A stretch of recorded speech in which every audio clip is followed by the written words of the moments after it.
Vážený pán predseda, vážené drahé kolegyne a kolegovia, dnes sa vám ako poslanec Národnej rady Slovenskej republiky v tomto volebnom období prihováram posledný krát. Najprv mi dovolte ospravedlniť sa vám za svoje zlyhanie. Mojím priestupkom som poškodil dôveru občanov v politiku a tiež som vrhol zlé svetlo na tento poslanecký zbor, na vás, milí kolegovia, drahé kolegyne. A za toto sa vám chcem ospravedlniť.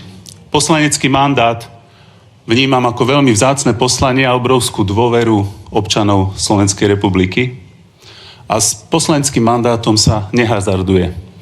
Rovnako vážne a vzácne sú pre mňa však hodnoty čestnosti, spravodlivosti, dobrého príkladu, pravdy.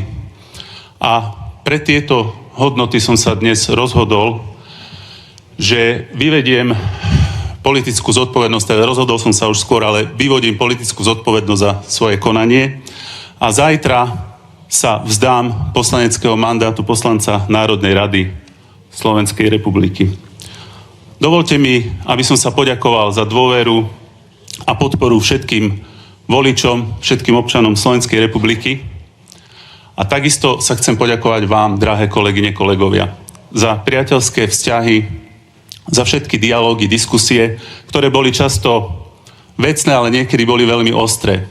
Ak som v politickom zápale boja prekročil hranicu slušnosti a niekoho z vás som sa dotkol, tak mi, prosím, prepáčte, odpustite. Chcem vám niečo zapriať nakoniec.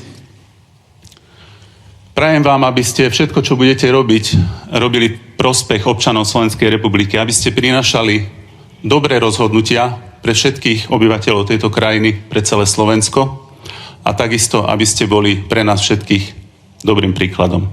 Ešte raz ďakujem. Ďakujem pekne.